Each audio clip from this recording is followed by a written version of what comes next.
use the online learning. Okay. Then from next Monday, we will have the face-to-face class, and then but for all the classes, I will record the video. Okay, so in case if you cannot attend the face-to-face class, then you can watch the video. Okay, but for all the Wednesday, we will still use the online learning. Okay, so only the Monday, we have the face-to-face class. Okay, so if you have any questions, then please let me know. Okay, so let's continue on this topic, denial of service. So, 1 second. Okay, so last time we talked about the first classical DOS attack is the pin flooding. Okay, just using the ICMP packet, try to send um, as many as packets to overwhelm the bandwidth of the victims. Okay, and the next DOS attack is about the SYN flooding. Okay, so SYN is the packet is a packet used in TCP. So this is the three-way handshake in the TCP protocol. TCP protocol. So the client, if the client want to connect to the server, client will send out a SYN packet to the server. Server will reply with the SYN egg, and then client will reply with an egg. Okay, so this is the three-way handshake. So here, how can we use the SYN flooding to attack the server? Different from the pin flooding, which overwhelm the bandwidth. Here, it try to overwhelm the processing power of the server. So this means we try to, sorry, not the processing power of the server, should be the memory of the server. The memory which can be used by the TCP protocol. Okay, so how can we achieve it?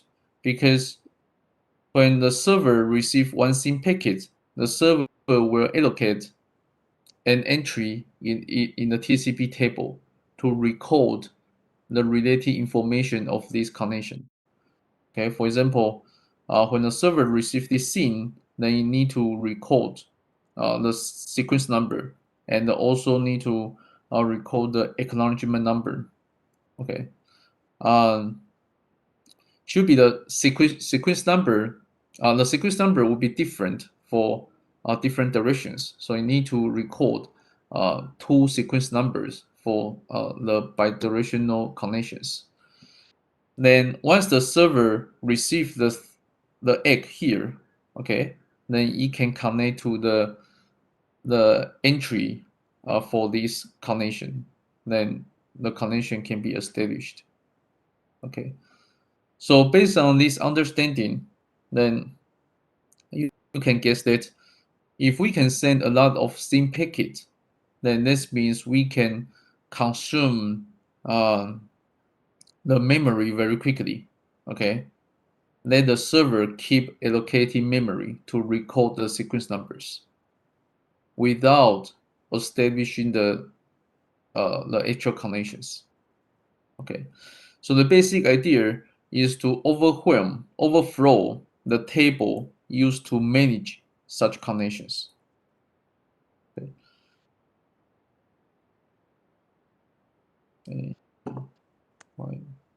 Okay.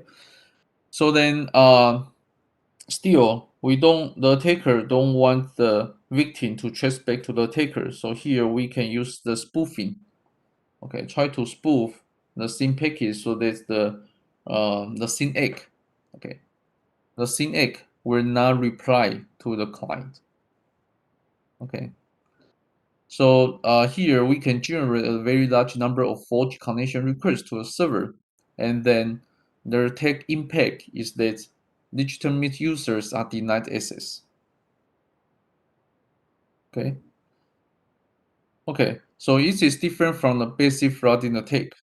The actual volume of SYN traffic can be comparatively low because we try to uh, overflow the table. overwhelm the memory. Okay, so the traffic may not be that large compared with the flooding attack, but it can be high enough to keep the known TCP connection table filled.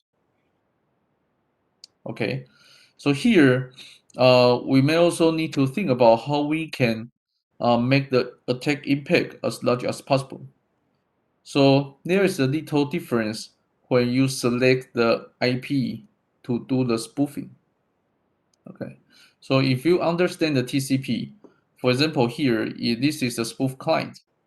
Okay, so the spoof client does not initiate the connection. It does not send out. It does not send out the SYN. Okay, so when the client receives this SYN egg, seeing this client does not have any information about this connection, so the client will reply with a reset packet. Okay, so the abbreviation is RST. Okay, so when you use the Wireshark, you should be able to see this kind of packet RST. So when the client receives this SYN egg, it will reply with the RST. Okay, receive packet. Then the server, once the server receives the IST packet, it will cancel this connection. Okay, so this means once you select the client which actually exists, then the server will quickly release the memory. Okay, will quickly end this connection because the server will receive the reset packet. Okay, so how can we make this attack impact longer? This is we can select an IP address which is not being used. If this client does not exist, this means this client will not reply with a reset packet. This client because this IP address is not being used. Okay, so no reset packet will send back to the server. Then the server will keep sending the SYN egg until the timeout. Okay, so this means if we select an IP address which is not being used, then this attack can sustain for such long time. Okay, until the timeout happens. Okay, so this is one trick to make the SYN flooding attack be um, to enlarge the attack impact for the SYN flooding attack. Okay. Okay, then for the flooding attacks, they can be classified based on network protocols. So basic intent is to overload the network capacity on some link or server. So for example, ICMP flooding, we already talked about, and the UDP flooding. Okay, we can still can send a large number of UDP packet to the target system, and the TCP being SYN flooding attack. Okay. However, the flooding attacks are limited by a single system, which what we just talked about are only about a single system, but the computing power of the single system or the network bandwidth of a single system actually are limited. So then the attackers try to launch the DDoS attacks. This means we try to leverage multiple systems to generate attacks. Okay, so the first step is to use the malware to subvert the system. Subvert means attack it successfully or compromise it. Okay, and to install an attack agent, we call it as zombie because this um this zombie can control the the compromised computers, and moreover, these zombies can be uh, can be controlled by the attacker. Okay, so then we have a large collections of such systems under the control of one attacker.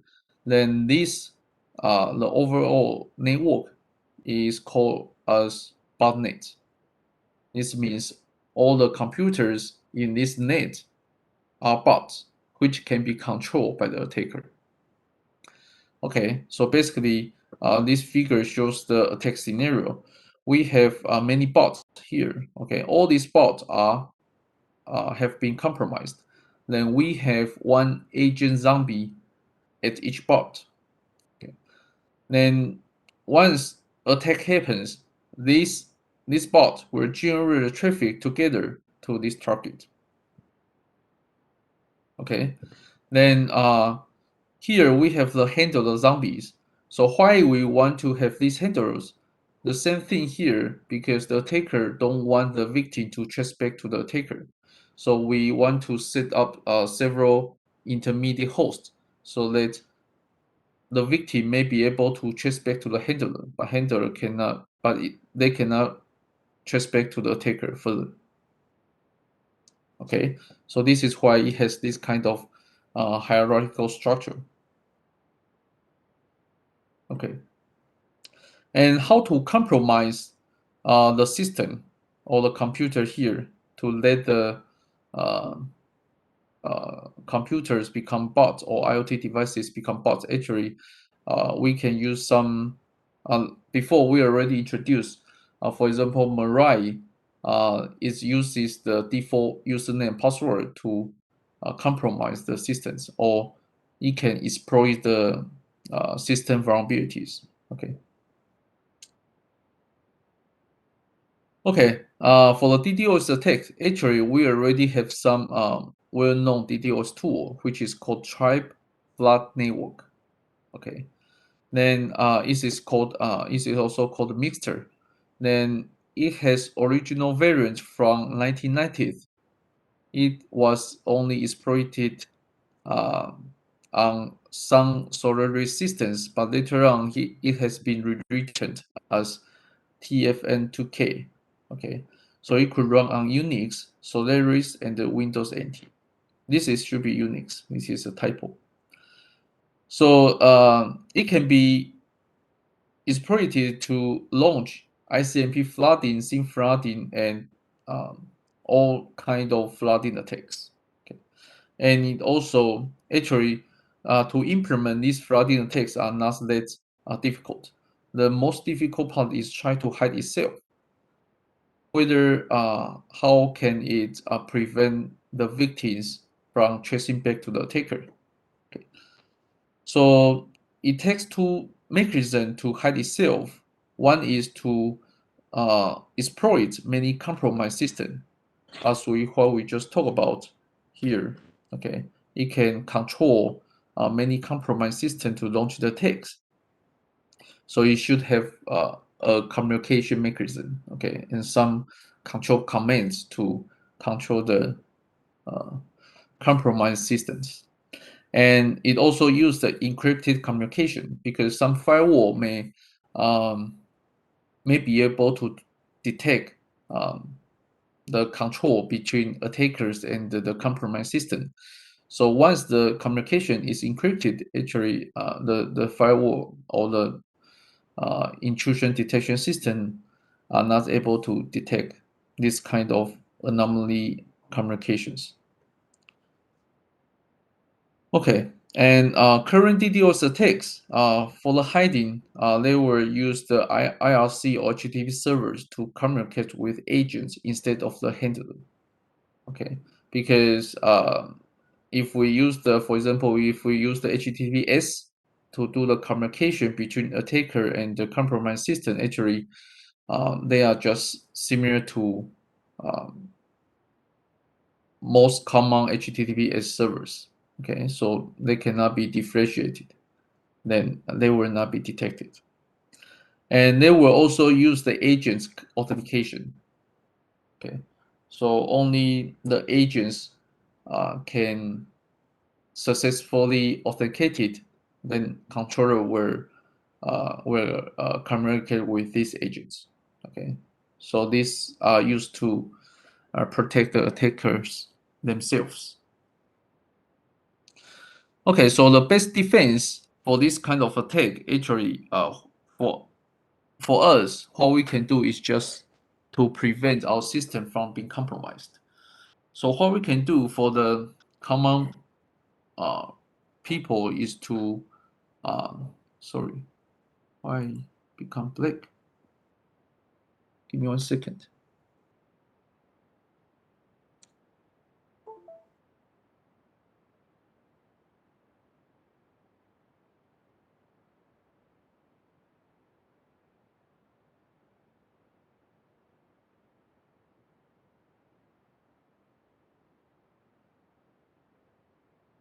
Okay, give me 1 second. Sorry.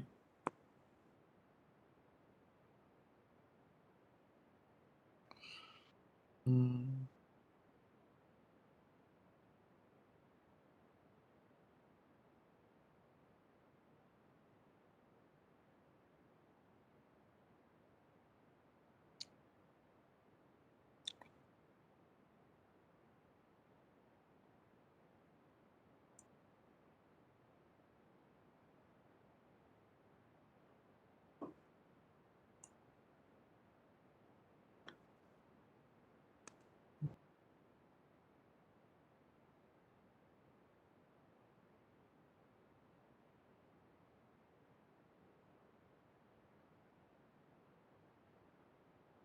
okay, let's continue.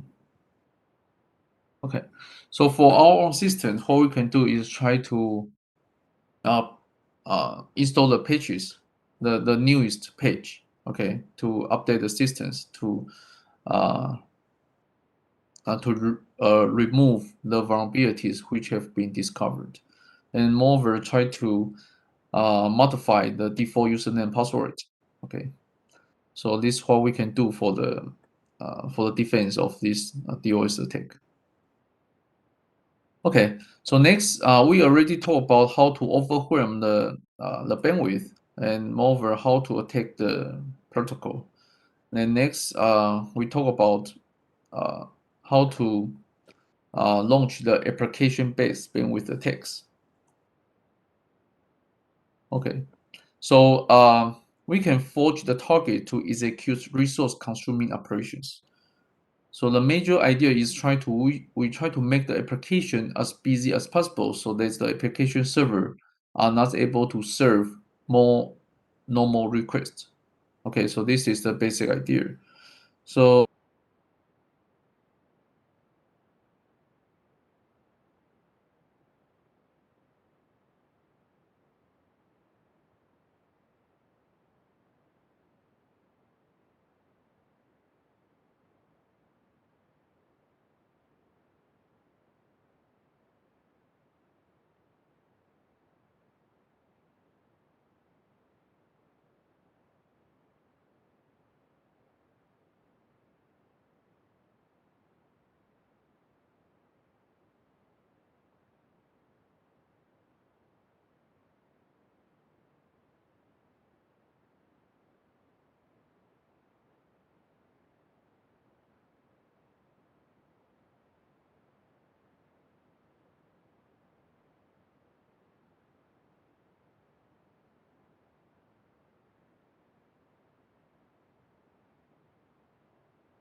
sorry for the interruption. My computer just shut down suddenly.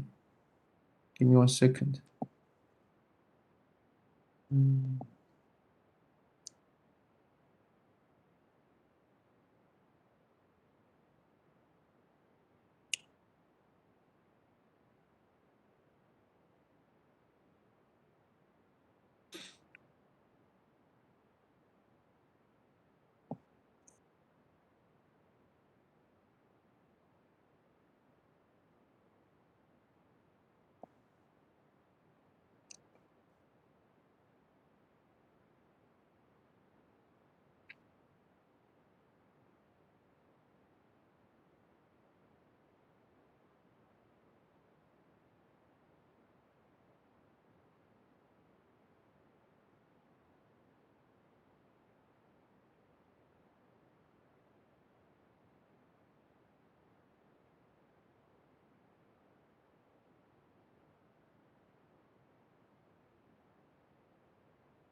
Okay.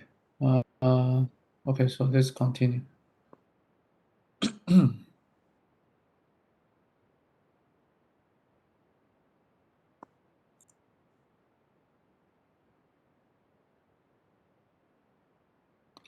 Okay, so this is the SIP protocol.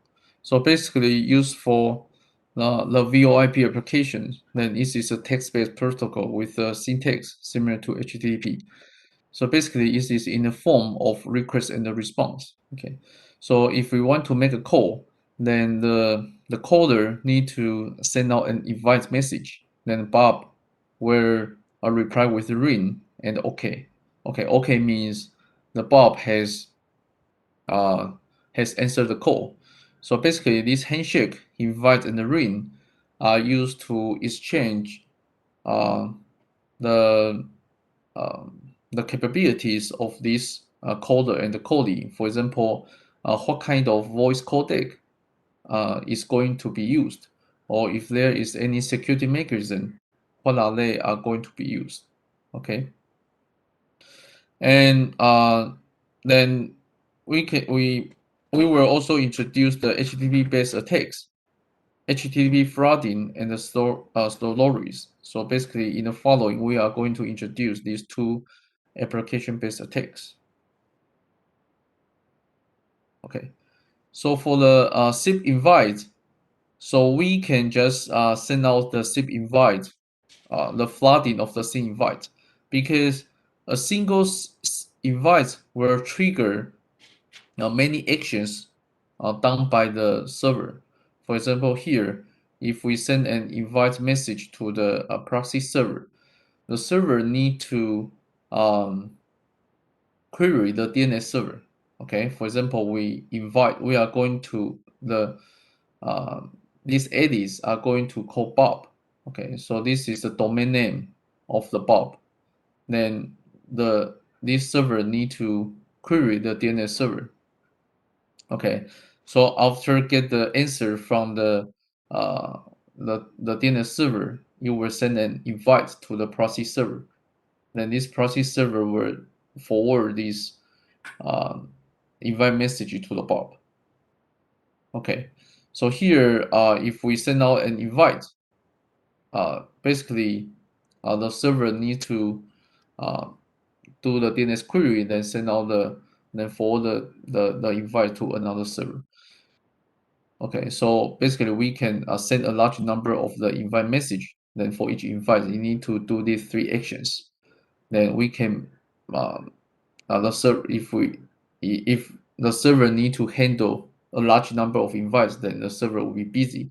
So that's the legitimate incoming call will not be allowed. Okay, and moreover, since this message can generate these three messages, okay, DNS query, DNS response, and another invite message, and maybe it can also be used to consume to exhaust the network capacity. Okay, this is also possible. Okay. Okay, next is about the HTTP based attacks. The first one is HTTP flooding. So we try to bombarding web servers with HTTP requests. Okay, bomb means uh, yeah, like the bomb. So bombard means we try to attack a place with bombs, with many bombs. Okay, so it will consume considerable resources. Why? Because for example, we can send out an HTTP request to make the server as busy as possible. So in order to make the server busy, we can try to download a large file. So for file downloading, it will consume memory, processing power, and the transmission resource. Because when we issue a request to the for file downloading, it will cause the web server to read the file from hard disk, store it in memory, convert it into a packet stream, and transmit the packet.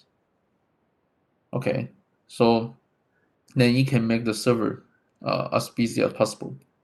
And the next attack is called spidering. Spidering means we still make the server as busy as possible, but we try to uh, issue a lot of HTTP requests. So the bot start from a given HTTP link and follow all links on the provided website in a recursive way. So why don't we just issue the request on the same link? Because the content may be caged for the same link. Okay, so we try to, as a spider, try to follow all the links on the website to issue different requests so that we can make sure the server need to get the content for each request, but not rely on the cache. Okay. And next is called slow risk. This is one kind of HTTP based attack. Oh, okay, and this kind of attack is smarter because it utilizes the characteristics of the HTTP request to launch the attack. And in monopolizing all the available request handling threads on the web server. Monopolize means we try to control something completely. Okay, so for common HTTP server, the common server technique is to use multiple threads to support multiple requests. This means for each request, the server will allocate a thread to serve the request. So we try to send HTTP requests that's never complete. So there will be many active threads. Then this thread will consume, will exhaust computing and the memory resources. So how can we achieve it? Because in your sense, HTTP request will be complete after it has been served, right? But actually, we can understand the HTTP protocol then to see how we can prolong, we can increase the active time of the HTTP request, the lifetime of the HTTP request. Okay, so how we can retrieve it? Actually, the attacker discovered that a black line must be used to indicate the end of the request headers and the beginning of the payload. Without the black line, that means this HTTP header has not been completed. Okay. So based on this idea, then you should be able to guess that we can send an incomplete request that does not have that black line, and then send additional header lines periodically to keep the connection alive. Because the request has not been completed, then the thread will keep being active to serve this request until the header is completed. But here we don't want to let the header completed. Okay. So the advantage of this attack is that it will not be detected by signature-based solutions. Signature-based solutions means we try to we know the characteristic of the text, so that we try to generate some signature based on the text, so that the detector can detect this kind of a text. But here, it will not be detected by this kind of solutions because all the packets sent by the attacker actually are legitimate. They do not they are not the abnormal packet. Actually, they are benign. We just try to find um, a vulnerability of the HTTP protocol. Okay. Okay. So here is a example of the message to show you that what would be the format of the HTTP request. So here you can see this is the header. Then we need to send out a black line. This black line indicates the end of the header. So as I just mentioned, we never send out the black line so that the request header will not be completed. Then the thread will be keep active to serve this request. But it may have some timeout mechanism. So we keep sending out some part of the header. Okay. For example, we can keep sending out user agent. Okay. We just try to make the header to be legitimate and without sending out the black line. Okay. So then this HTTP request will not be completed. Okay. Okay. So this is the basic idea how to launch this slow loris. Okay. So how to defend against these attacks? Actually, there are several countermeasures. The first, we can try to limit the rate of the incoming connection from a particular host, because if the attacker want to launch this attacker may generate many HTTP requests from the same host. Okay, so the first countermeasure, we can limit the rate of the incoming connection from a particular host. And the second, we can vary the timeout on the connection as a function of the number of connections. So this means, for example, if we see that there are so many incomplete connections, actually we can reduce the timeout. So that the incomplete connection will be timeout um, faster. So that maybe the attack will not succeed. And the third, we can use the delay binding. Okay, for example, we can set up a HTTP proxy, and for example, load balancing server. Okay, so it will check the header completeness. Without the complete header, then this HTTP request will not be forwarded to the real HTTP server. Okay, so this is called delay binding because the server or proxy will make sure the HTTP request is complete. Once it is complete, it will be forwarded to the HTTP server. Okay, so this can be used to prevent these slow low risk attacks.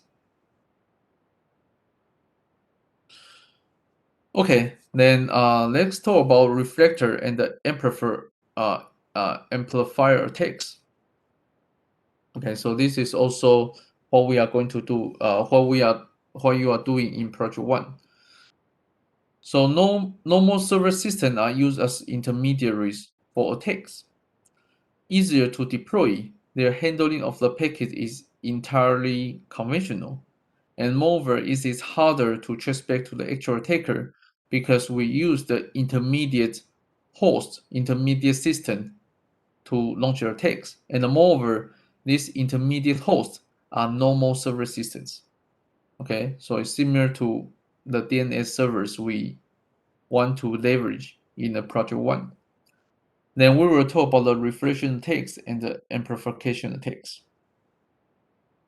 So for the reflection attacks, the attacker send packets to a known service on the intermediaries with the spoof source address of the victim.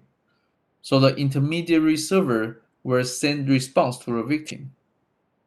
And these intermediary systems are always high capacity network servers or routers, for example, the DNS servers. And moreover, we can attempt to create a large response packet. So any generally accessible UDP service could be used. For example, the DNS servers, SNAP, or ISA-KMP services. ISA-KMP stands for Internet Security Association and the Key Management Protocol. So for project one, we were doing DNS reflection attacks. So if you are interested, you can also try SNMP and ISA-KMP services.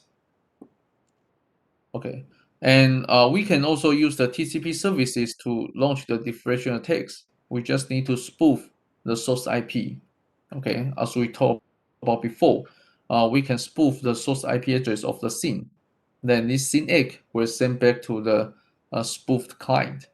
Okay, and moreover, the spoof client will reply with the reset packet. So we can still have these two packets to consume the victim bandwidth. Okay. So the fundamental issue is the spoof source packet. With the spoof source packet, so that the reflection can succeed. So the major countermeasure is try to prevent the spoof source. Okay, so this is the DNS reflection attack we talked about last time. You are going to launch this attack in project one. So let's quickly go through this. So for the normal use case, the normal user will send out a DNS query to the DNS server. Okay, then DNS server will reply with the DNS response to the user. So in the reflection attack, we will spoof the source address of the DNS query. Okay, the query will go to the DNS server. Then the server will reply with a response to the victim because of the spoof IP address. Then here we specify the source port as 7. Okay, so this port 7 actually is used by the echo service. This means no matter what package you send to this port, then the system will generate the same packet back to the sender. Okay, so here when the DNS server sends the DNS response to the port 7, then the victim will generate the same packet back to the DNS server. So that means this DNS query can generate these two packets to consume the victim resource. Okay, so how we can defend against this attack? Actually, we can try to one thing is try to um, defend against the source spoofing. Okay, or we can reject the suspicious combination of source and the destination ports. For example, we try to use the port 7 as the source port. Actually, this is not normal. Usually, we use the port larger than 1024 as the source port. Okay, so this kind of package should be able to detect it by the firewall rules because this use port 7 as the source port is not normal.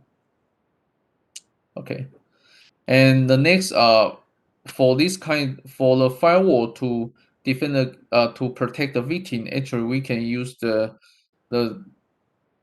uh, the normal operation of the DNS service because for the DNS service it should have the first one, it should have the outgoing DNS query, then it will receive the DNS response. But in this case, for the victim, the firewall should be able to detect that actually the victim does not send out any query, but it received a response. In this case, this response should be blocked because it does not have any query associated with this response. Okay, so basically, in addition to defending against the source spoofing, actually we can also use the firewall rules to defend against the DNS reflection attacks. Okay, any questions?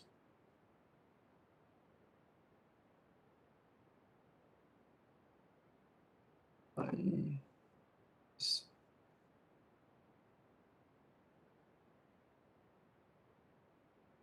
Okay. Okay, so if not, let's continue. And we can also launch the amplification attacks. So here we talk about another amplification attacks, but I think, okay, we will talk about amplification attacks of DNS data. Okay, so initially for the amplification attacks, actually the attacker send a request to the broadcast address of a network. Okay, so for example, let's consider an IP address subnet. For example, 140.113.111.0. Okay, so this is a class C IP subnet. So for this subnet, the subnet mask would be 255.255.255.0. Okay, 3255, and then the last one would be 0. This would be the subnet mask for this IP subnet. So for this subnet, the broadcast address would be 140.113.111.255. Okay, so this would be the broadcast address. So once you send out a packet to this broadcast address, actually this packet will be broadcasted to all the hosts within this subnet. Okay, so here this figure will show this kind of scenario. The attacker can send out the packet to the broadcast address. Then the broadcast would be this packet will be broadcasted to um, all the hosts. Okay, when the packet broadcasted to all the hosts, then since we do the source spoofing, then all these hosts will forward this packet to the major target. Okay, and so we use a service handled by large numbers of hosts on the intermediate network. So for example, we can use a PIN, okay, or any other UDP services. Okay, so this is a basic idea. So, but the TCP services cannot be used for this attack. Why? Because TCP services are connection oriented, but for the broadcast address, they only broadcast UDP packets or ICMP packets because these packets are connectionless. Usually, the broadcasted packets are not connection oriented because the connection oriented are used for the connection between two ends, but the broadcast are used to broadcast packet to all the hosts.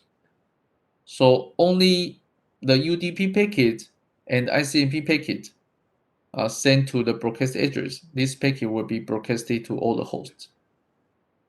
Okay, so the TCP service will not be used for this attack. So the defense not allow the rated broadcast to be routed into a network from outside because for the attacker outside the network, they should not be able to send a packet to the broadcast address of the network.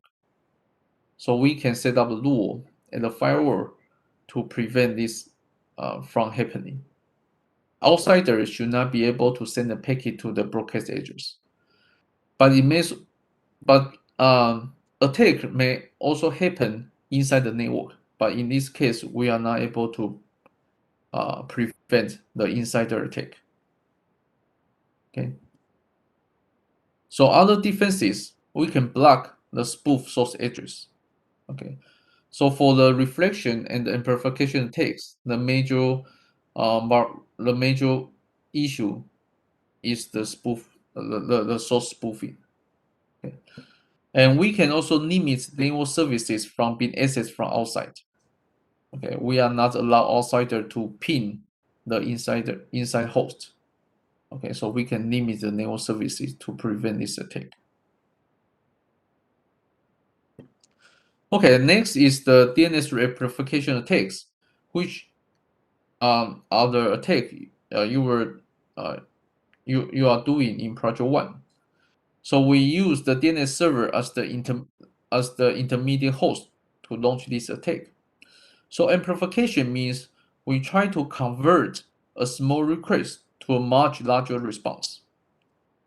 So for example, we send out request with only a 60 byte, but you can find some way to enlarge this request to as large as 512 12 bytes response. And you can so how to launch this attack? Actually, you can try to do some DNS queries and use the Wireshark to capture a packet to observe what kind of request can enlarge the response. This is one way you can do in your project. Okay, and we may try to exploit the IPv6 features. It can increase the response over more than 4,000 bytes. Okay, this is also possible. You can try it out. Okay, any questions?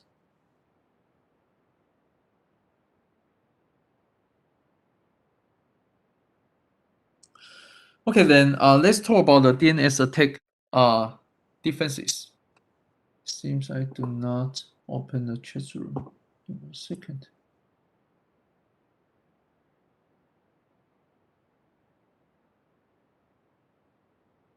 Give me a second. It seems it has.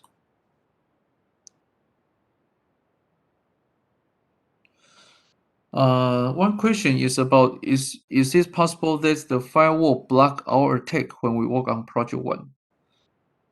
So yeah, this is possible. So this is why we prepare the VM. Okay, so uh you should attack the victim within the same local area network, so that um, the firewall should not be able to um, block this attack. Okay, because all the because the spoof address belongs to the same subnet, so that the firewall will not be able to judge this source address uh, does not belong to the attacker.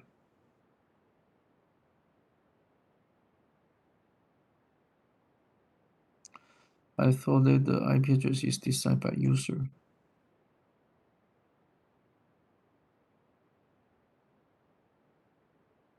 Right. Uh, in our project, we will use only IPv4. For IPv6, you can try it by yourself. You can still use the Google servers. Google still provide the IPv6 DNS server. Okay, so if you are interested, you can try IPv6 by yourself. But since here in project one, uh, we only request amplification ratio as 10 times. Okay, so using IPv6 is sufficient to achieve this ratio.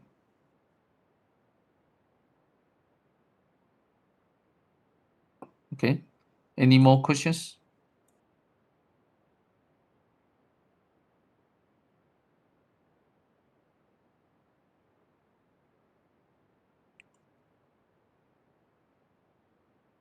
Okay, so let's continue on DNS attack defenses. Okay, so these attacks cannot be prevented entirely. So last time we already talked about actually the source IP address, the source spoofing.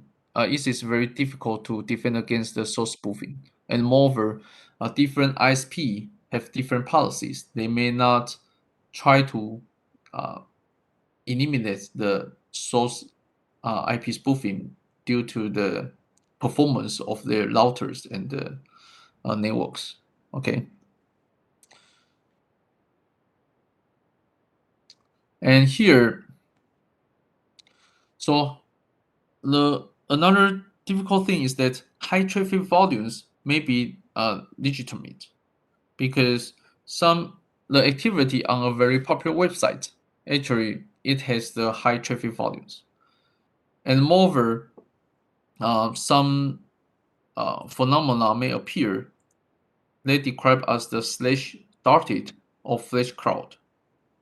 Okay, so slash darted means actually slash dart is a very famous technology news website. Okay, so once any website link is referred in the slash dot website, then that website would become very popular immediately because many people read news on the slash dot. Okay, so once this link is embedded in this website, then this the website of this link will become very popular uh, immediately.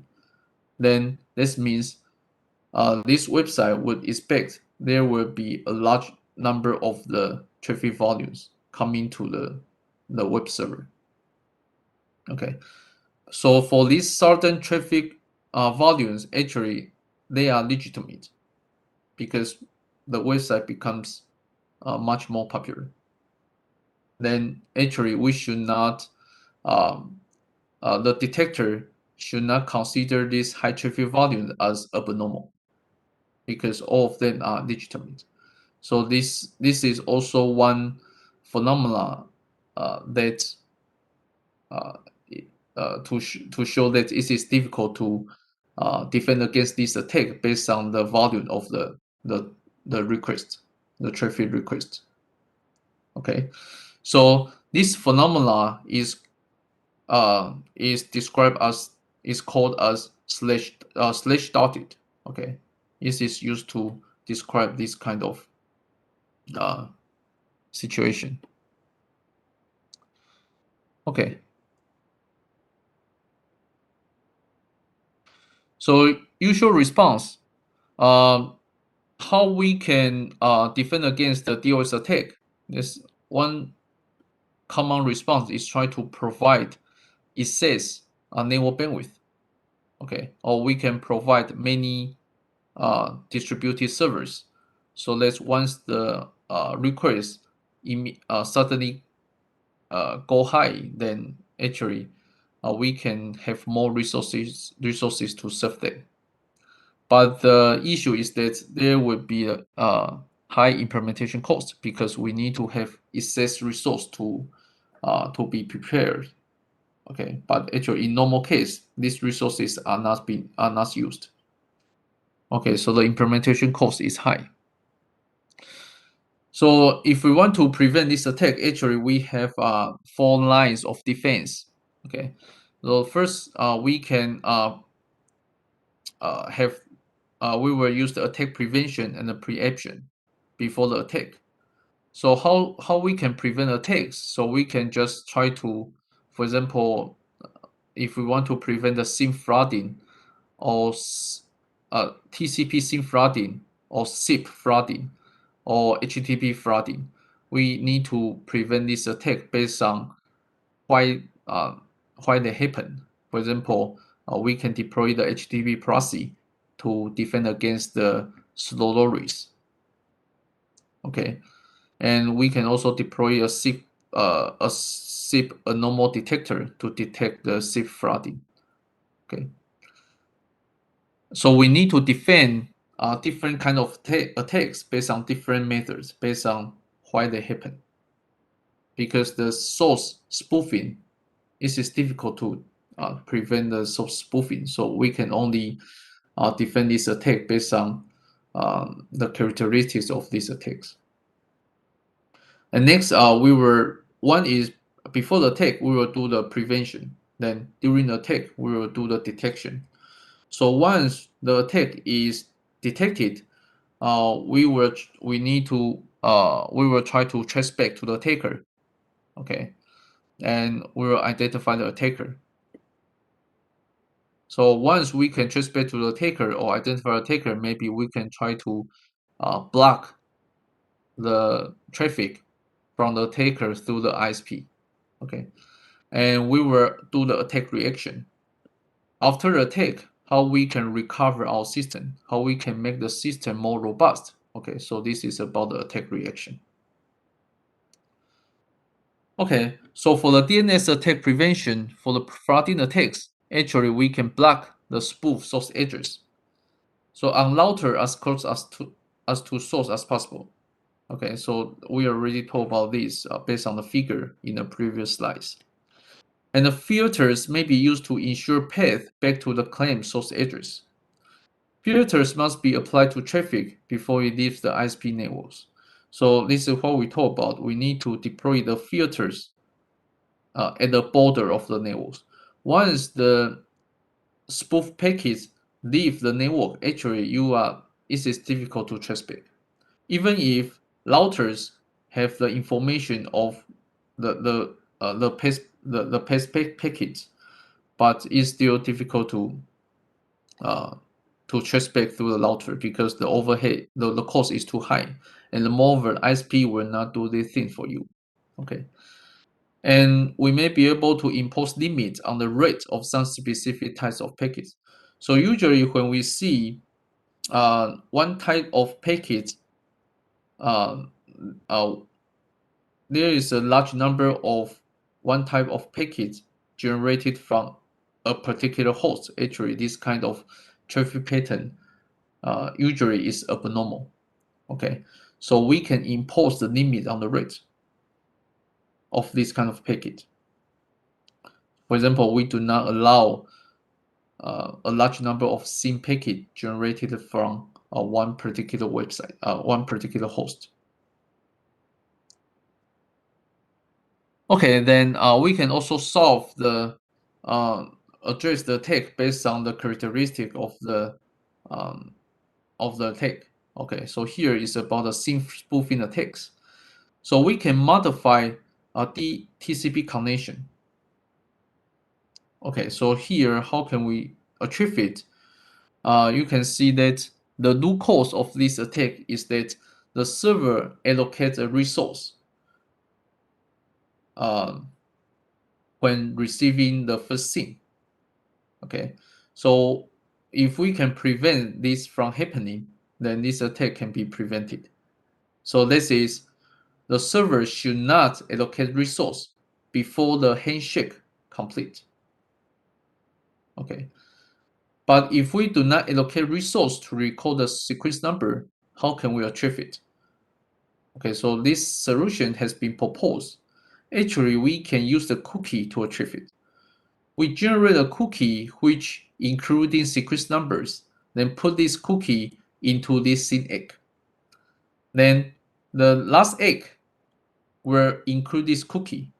So once the server receives this egg, it will check the cookie to see whether uh, the information in this cookie is consistent with the acknowledgement is consistent with this egg packet or not.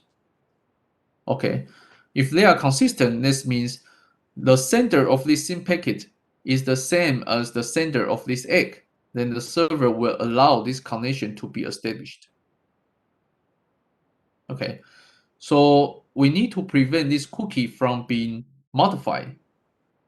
For example, if this cookie is not protected, maybe the attacker will steal this cookie, then send out this egg directly, so that the server will consider the attacker as the client here.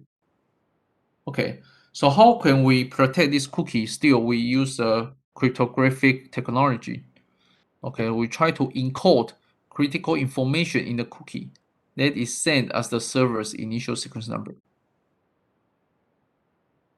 Okay, then these modified TCP protocols can be defend against these SYN spoofing attacks. But this mechanism is not actually is not being used nowadays. what would be the reasons why is this not being used, even if it can use to defend these attacks. Okay, so the reason is that because if we want to uh, use this method, actually we need to change the TCP protocols. If we want to change the TCP protocols, this means we need to upgrade all the uh, all the corresponding machines. This is very difficult. And moreover, actually it takes the computation resource on the server to calculate the cookie. Then the attacker can also use another way to attack the server. For example, we still can generate a lot of scene, and each scene will consume a lot of computation resource at the server because the server need to calculate the cookie. So this attack may still happen, but just use another way to launch the DOS attack. Okay, and another disadvantage is that you will block the use of some TCP extensions. If you have learned the TCP protocols, you should know that actually there are many TCP extensions which can be used for different purposes. So here, since we need to include the cookie in the TCP packet, okay, so that this cookie may not be able to include so much information of the TCP extensions. Okay, so this is also one drawback of this method. And another solution is that we can use the selective drop. We will drop an entry for an incomplete connection from the TCP connection table when it overflows. This solution is more practical. Okay, so we can just it will um, we can just for example once an incoming request is received, okay, so we can just drop any incomplete connection. Okay, this modification is quite simple, but still we need to modify the TCP protocols. But this can from my point of view, this is better than the first one because the first one, the attacker can also exhaust the computing resource at the server. But this one actually it can be used to serve normal request. Okay, and we can also modify the parameters, table size, and the timeout period. Okay, so this is more practical because it does not need to change the TCP protocols. It just need to configure the parameters. Okay, so there are three major methods which can be used to defend against these SIM spoofing attacks. And next, about the DNS attack prevention, we can block the IP-directed broadcast, block the suspicious service and the combinations. And for example, for the application attack for the SIP and HTTP, we can use the graphical puzzle to distinguish legitimate human requests. Because when we try to generate a large number of requests, usually we will use a bot, we will use a program. Then it will be difficult to finish a puzzle by a bot. This is like when we do the online banking or online use a credit card online. Usually we may need to solve the puzzle, okay, to make sure actually you are a human using this service. So there are some good general system security practice we can also apply, or we can use mirror and replicated servers, okay, when high performance is required. So this is also called over provision. This means we provide extra resource uh, to defend this attack, but still the cost is high because the resource in the normal case is not used. This means there's a waste. Okay, so there are some uh, response plan or rules can be used to respond to DOS attacks. Okay, for example, we can have some details on how to contact technical personnel for ISP, or we can impose the traffic filtering upstream. So, okay, so basically, this is more about the management part. Okay, so here you can just take a look and how to reprise to DOS attacks. We can identify type of attacks, then try to capture and analyze packets. And we can design filters to block attack traffic upstream or identify the system bug. Okay, so basically, when you use the Wireshark to observe the DNS traffic, actually this is also a one step to analyze the attacks. Okay, analyze the what happened there. And we can ask the ISP to trace packet flow back to source because ISP deploy routers. Actually, there will be some statistics at the routers, but it would be difficult and time consuming. And moreover, ISP will not do this for you because the cost is too high. And we can implement the contingency plan. Contingency means you can consider it as a backup. Okay, so if we can have a backup servers. So once some servers are under attack, we can switch the service to other servers. Okay, or some addresses are under attack, we can switch to the new addresses. So how we can switch the service to the new addresses? We need to update the DNS servers. Okay, so that's once the client requests the send a DNS query to the DNS servers, DNS server will reply with the new addresses. Then all the requests will go to the new addresses. And we need to update the incident response plan. Okay, so we can analyze the attack and the response for the future handling. Okay. Okay, so this is about the DNS attack. Any questions? Okay, I think let's take 5 minutes break. Then we will continue on. We will talk about chapter 2, cryptographic tools. Okay. Okay, so let's take a break.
Okay, and let's continue. So, the chapter two is about the cryptography tools. So, this would be the tools we are going to use in different kind of security mechanisms. Okay, so here is the outline. First of all, we will introduce the confidentiality with symmetric encryption, message authentication, and the hash function. Okay, basically this is provide the uh, we try to cipher the plain text. Okay, to provide the confidentiality. Then this is the symmetric encryption. So then we will introduce the public key encryption. This is asymmetric. Okay, this means we can use the private key to do the encryption and then use the public key to do the decryption. Okay, and symmetric means we will use the same key to do the encryption and the decryption. Okay, so message authentication, we can authenticate the message originator, and we can also provide the integrity protection over the message to make sure this message has not been tampered or modified. And then we will also introduce the digital signatures and the key management. Okay, this is like the e-signature. Okay, to make sure this document has been signed by one party. Okay, then last one is about the random and pseudo random numbers. Actually, the random function and the pseudo random functions are very important in the computer security. For example, for the key, right, and the sequence number, and some, for example, nonce, okay, some random number. All of these should be generated by the random function. Okay. Okay, so for the symmetric encryption, basically we try to encrypt the data, and this is the conventional encryption, or this is called single key encryption. So there are two requirements for its secure use. One is a strong encryption algorithm, so that the attackers are not able to decrypt ciphertext or discover the key. And the second is that secure key distribution and the maintenance. Okay, because we need to make sure two ends have the same key. Then this key usually this key is generated by one end. Then we should be able to make sure this key has been distributed to the other end securely. Securely. Okay. So uh, one example is the cellular network. Okay. So in the cellular network, when you apply for an account, for example, from the Zhonghua Telecom, then you will get a SIM card. Actually, in a SIM card, there is a symmetric key shared with the operator's network. So once you get the SIM card, actually you already hold this a symmetric key between the SIM card and the cellular core network. Okay, and then they will derive all the different keys from this key for the authentication and the security protection. Okay, so this is a simplified model of the symmetric encryption. There are five major components. One is the plaintext input, and then this is the second one is the encryption algorithm. Okay, so after the encryption, the third one is the secret key shared by sender and the recipient. So after encryption, the plaintext will become the ciphertext. Okay, and the fifth one is the decryption algorithm. Actually, this is just the reverse of the encryption algorithm. Okay, so to attack the symmetric encryption, there are two major attacks. Okay, only these two major attacks. One is called cryptanalytic attacks. So this means the attacker can break the encryption algorithm or decryption algorithm. So they exploit the nature of the algorithm. That means the algorithm has some flaws, and they may also use the general characteristics of the plaintext. Okay, for example, the plaintext has some rules. For example, for the packets, we always have some headers at the front of the packet. Okay, so the attacker may try to observe the first several bytes of the packet to see whether it can reverse engineering from the ciphertext to the plaintext. Okay, because it already know some characteristics or content of the plaintext, so it will try to guess whether there are some rules between the ciphertext and plaintext to break the algorithm. And they can also use the sample plaintext and ciphertext pairs. Okay, and if this cryptanalytic attack can succeed, this means it can deduce a specific plaintext of the key. Okay, and next kind of attack is to do a brute force attacks. So you will exploit the knowledge about the expected plaintext. You will try to use all possible keys on some ciphertext until an intelligible translation into plaintext is obtained. Okay, so on average, half of all possible keys must be tried to achieve success. Brute force attacks means we try all the possible keys to whether it can break, it can successfully uh, decrypt the ciphertext or not.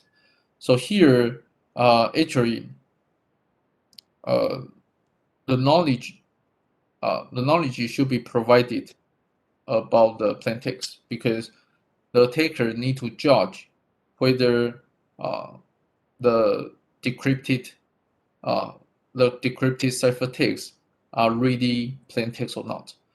For example, the plaintext is English, then it is easy to judge whether the plaintext makes sense or not. Okay, and moreover, when we do the brute force attacks, when the attacker do the brute force attacks, they usually use a program to automate this process. So this plaintext, we should be able to recognize the plaintext using the program. For example, it says in the English. Now here, until this point, you should be able to guess that how we can make the attack, um, how we can prevent the attacks. This means we make the plaintext to be uh, human unreadable. Okay, this means the attacker do not know whether the plaintext makes sense or not. So how can we do it? Actually, we can do the compression, right? Before the encryption, we can do the compression.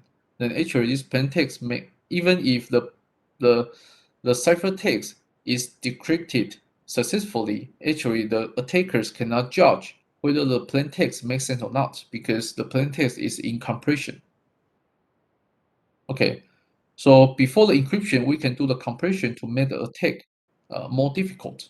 This is also one way to defend against the attack. Okay.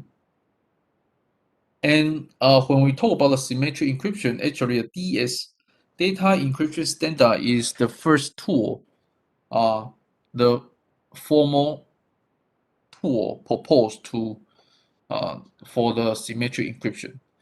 This was most widely used encryption scheme.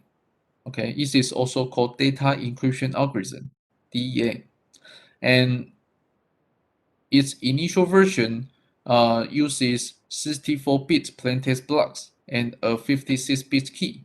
Okay, so this means you will consider each 64-bit plaintext, then generate a 64-bit ciphertext based on this 64-bit plaintext. Okay, so security concerns. The first about the algorithm, whether characteristics may be exploited or not. But since this DES algorithm has been released, as we talk about for the security principles, design principles, we should make the algorithm public so that the security researchers or attackers can investigate whether the security algorithm have vulnerabilities or not. So here, based on actually the DES has been released for several tens of years. Actually, no one can find uh, the vulnerabilities of the algorithm. Okay, but one weakness is the key length. It is too short because if we use the brute force attacks based on the current computing power of machines, it can be easily break. Okay, for example, if we have the 56 bit, this means we have such number of uh, possible keys. Actually, based on the current computing power, it can be easily break. We can take a look. So on average, half of the key space has to be searched. So if we assume 1 DES encryption per microsecond, then it takes more than 1,000 years. Microsecond is the 10 power of minus 6, but this is too conservative. Okay. Okay, in July 1998, EFF stands for Electric Frontier Foundation. This is a leading nonprofit organization defending civil liberties in digital world. So they develop a machine which is called DES Cracker. It costs less than 250,000. Then it can break the DES key uh, with less than 3 days. Okay, so this is more information about this cracker. So you may, if you are interested, you can take a look. So basically, it is kind of circuit board. Then it can do the key discovery in 15 hours for the DES keys. And later on, when we have more powerful machines, actually we can decrypt the keys much faster. For example, the C-gas technology is it claimed that with its multi-core computers in 2008, it can increase the encryption up to 10 uh, uh, 10 power yeah should be 1 billion, right? Should be 10 billion. Okay, 10 billion per second. Okay, and then in 2012 it can process 10 power of 13 uh, encryption per second. This means with this computing power, it can break DES within 1 hour. Okay. Okay. So obviously, uh, this short 50, 56-bit key length is too short. So how can we make it much more secure? So the major idea is try to increase the key length. Okay. So here, so later on, triple DES is developed. It's developed in 1999. So basically, it still use the same algorithm because, as we mentioned, this algorithm does not have any vulnerability which have been found. So in order to increase the overhead, it repeats the basic DES algorithm 3 times using either 2 or 3 unique keys. So the key size is increased to 1012 or 112 or 168 bits. Okay. So why we want to repeat the algorithm 3 times? Because when we do the encryption and decryption, we just only do it once. But for the attacker, if they want to do the brute force attacks, then they need to do the 3 times for each key. This means it can increase the attack cost. Okay. So two attractions. With the 168-bit key length, it can overcome the brute force attack. And moreover, the underlying encryption algorithm is the same as in DS, so that the implementation of the underlying hardware or software do not need to be changed. Okay, they just need to repeat the algorithm 3 times. But there are still some drawbacks, so that we have another solution which is called AES to be proposed. The first drawback is that um, DS is too slow. Okay, so it consider a sluggish algorithm or software. Sluggish means slow.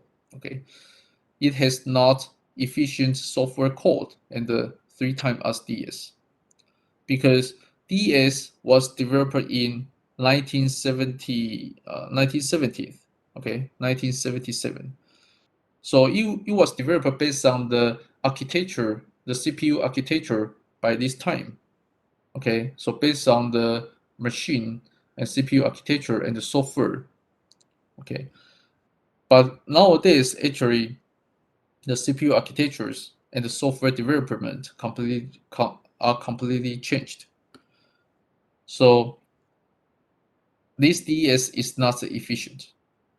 So this is why the community thought that we need to have a new encryption algorithm. Okay, and another thing is that it still uses a 64-bit block size. This is not efficient. It's not secure, because 64 bits. This means every time you need to encode 64-bit block. But if we can encode a large size of the block size, then it can be more efficient. For example, 128 or 256. Okay, for each encryption, then actually it can be faster. Okay, so this is why the AES stands for Advanced Encryption Standard was proposed.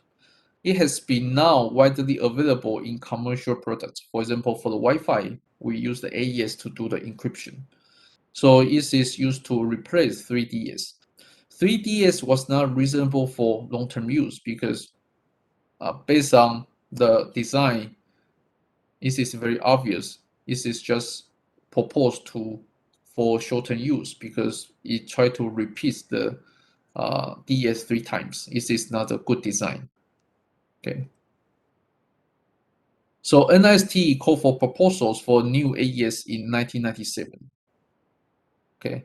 So basically, how NIST uh, define a security proposal or define a security mechanism. Basically, they will try to call for proposals from the security community. So everyone can propose a mechanism to compete with the others.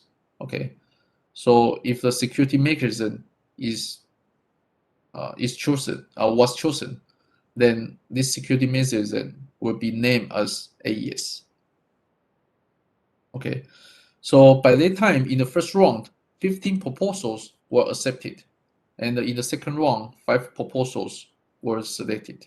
Then finally, the proposal, uh, the selected, originally the algorithm is called Redale.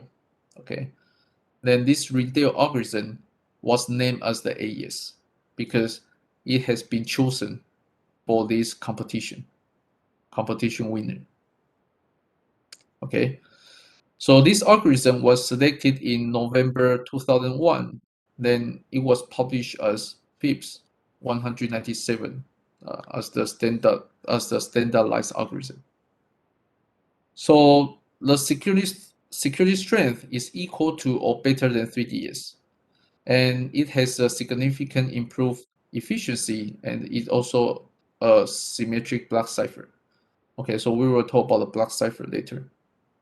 And moreover, it is more efficient because it can encrypt 128-bit data once every time, every block. Okay, then it can support up to 256-bit keys. Okay. Okay, so this is a table for the comparison between 3 major encryption algorithm. One is the DS, second one is the triple DS, the third is the AES. Okay, so AES has larger block size, 128. It also has the same ciphertext block size. Okay, and the key size is also longer. It can be up to 256. Okay. Okay, so this is a table for you to have a sense about how fast. Sorry.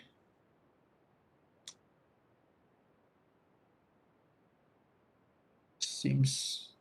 Give me 1 second. Okay. So here, based on the current computing power. Okay, so here, uh, let me see.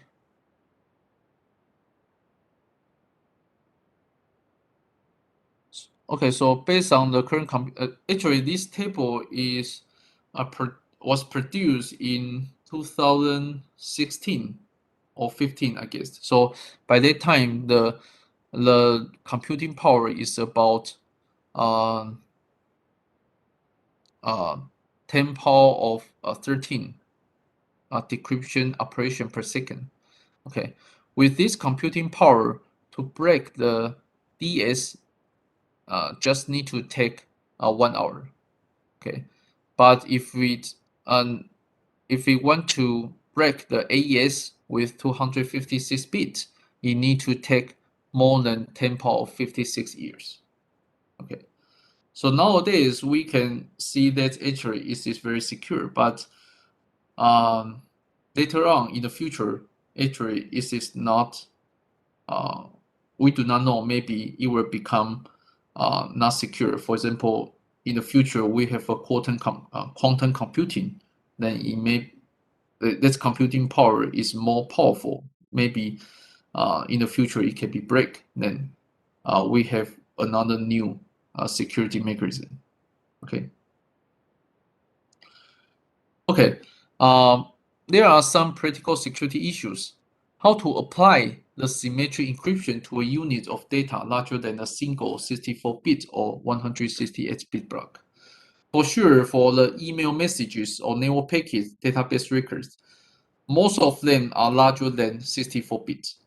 So how can we do the symmetric encryption? The naive idea is try to divide the large data into a small chunks. Each chunk is 64 bits or 168 bits. Okay, so then after we divide the large data into small chunks, then how can we encrypt the packet? This is also important. Okay, so we can take a look at the simplest approach, which is called electronic codebook, ECB. Okay, so basically it does the multiple block encryption. So each block of plain text is encrypted using the same key. Okay, so the issue would be the cryptanalyst may exploit the regularities in the plain text to infer the key. Okay, so here is the illustration. For example, we have large data.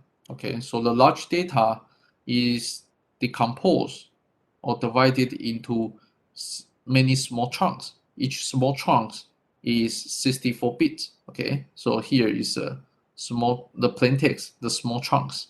Okay, so for each small chunk, it is encrypted to the ciphertext. Okay, so actually they are the decryption. They are the same. But here you can observe that um, if we consider the IP packet or Wi-Fi packet, actually the first several tens of bytes, we are able to get the plain text because we know it is a header, it has the IP address, it has a port number. So we may be able to find some regularities.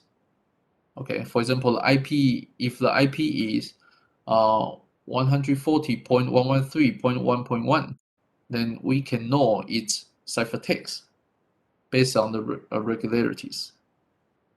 Okay, so then here you can see that actually it is not secure because we can have, for example, we can have a mapping table. If the ciphertext is like this, then what would be the plaintext? Okay, so in order to make the encryption much more secure, then there are some modes of operations have been proposed by NIST. Another one is called cipher blockchaining mode. Okay, so this CBC can overcome the weakness of ECB. So here you can see it try to chain each block together or try to chain the neighbor's block.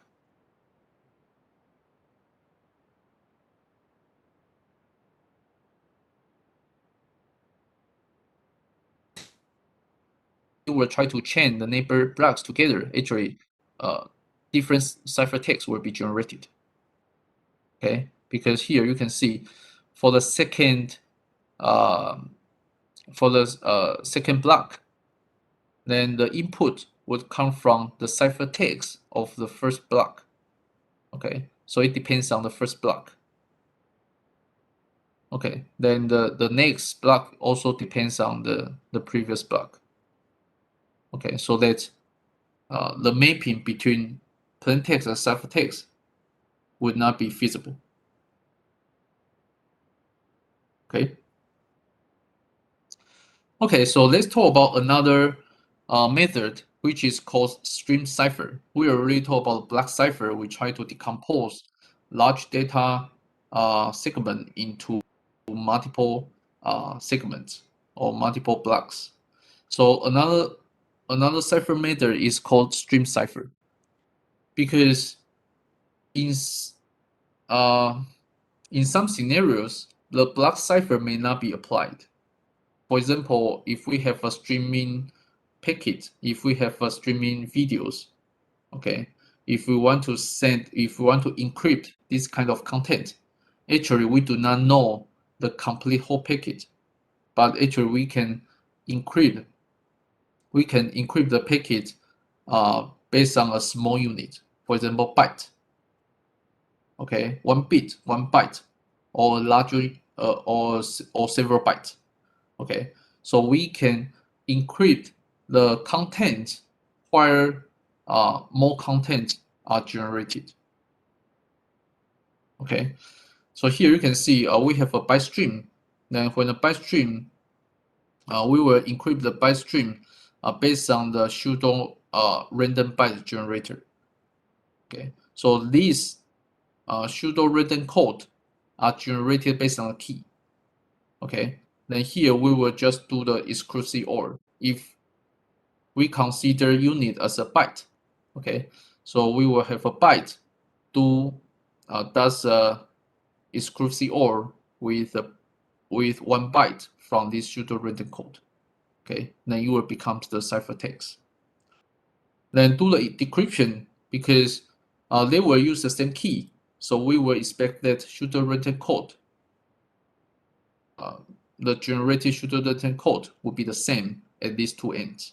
Okay, so that they can decrypt the key based on the exclusive OR between the byte stream and the pseudo random code.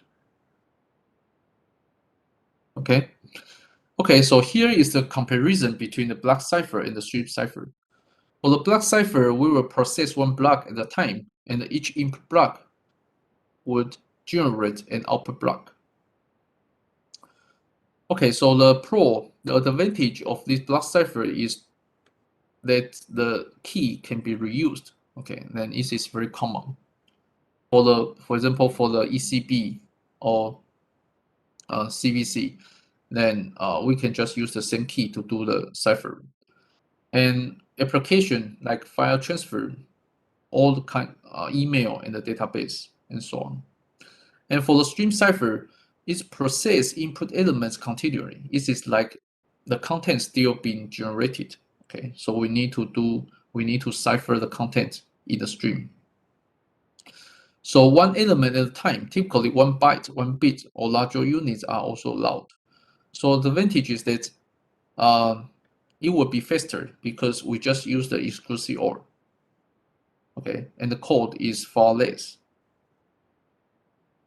because we just need to do the exclusive OR between byte, between data and the pseudo random code generated by the key. So application usually about data stream over a communication channel or browser web link, mostly for the applications which need the data to be generated continually. Okay. But the key stream must not be reused, because if the key stream is reused, then we can use this exclusive OR relationship to generate the exclusive OR between two data content. Okay, for example, if the attacker can get the exclusive OR result between A and the key, and it can also get the exclusive OR result between B and the key, then the attacker just need to use the exclusive OR over these two results, then it can get the exclusive OR result between A and B. Okay, so basically this is a comparison between these two cipher methods. Okay, any questions?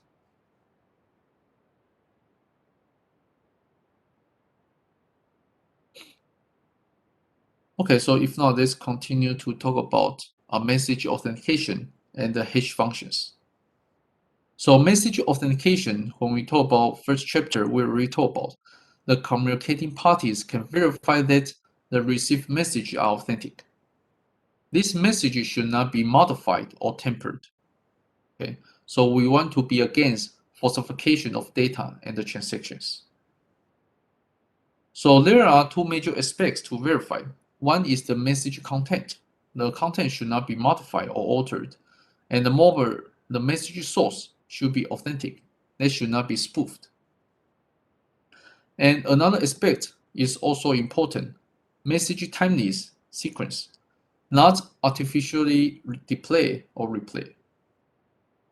Okay, because attacker may try to intercept the message, then try to launch the replay attack. Okay, so this is also possible. So message timeliness and the sequence are also important. So the next question is that, can we use the symmetric encryption to do the message authentication?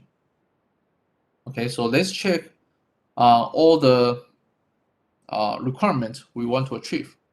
The first one is authentic source.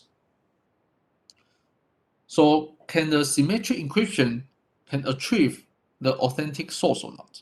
The answer is yes, because only the sender and the receiver share the key. Okay, so only the receiver can decrypt the message so that the source authentication can be done. And for no alter content, can symmetric encryption achieve no alter content or not?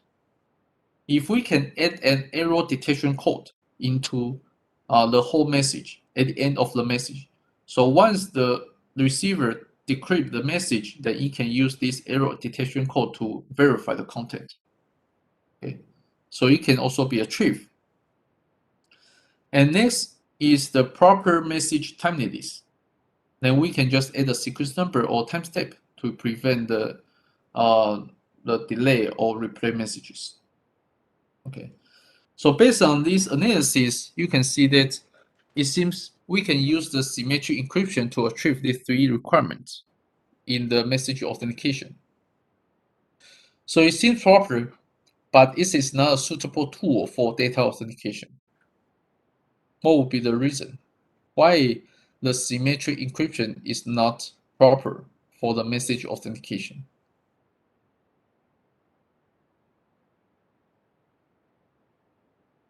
The major reason is that actually we just want to, in some cases, we just want to have message authentication, but not message uh, uh, confidentiality.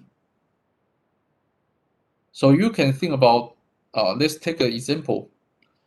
There is a message from government. People want to verify this message indeed come from the government. We need the message authentication. but the people may not share the same key, symmetric key with the government. So if how the government can do the message authentication? If we use the symmetric encryption, this means the government need to share the same key with the people. But actually, it is very difficult because the key distribution is difficult to be secure.